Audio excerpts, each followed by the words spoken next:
The screen didn't respond after Ethan pressed enter. At first, he thought it had frozen due to a minor glitch. Then he felt something strange. It was as if the room suddenly became colder. He tried, moving the mouse, pressing keys, restarting the device.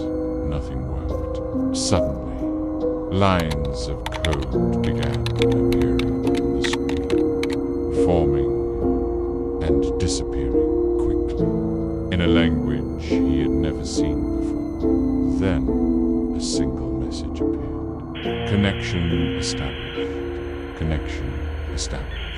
Ether felt a tingling sensation in his fingertips, as if electricity was flowing through the keyboard. He tried to stand up, but his body felt heavy, as if something was holding him in place.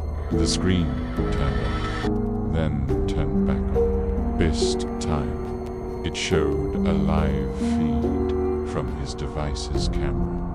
V saw himself sitting in front of the screen, but behind him, a shadow moved. He turned around immediately. Nothing was there. He looked back at the screen. Birds. His image was gone. No face. No reflection. Suddenly, an unknown account logged into his device. He hadn't touched anything. 2 chat windows opened, both from names he didn't recognize. They all said the same thing. Welcome.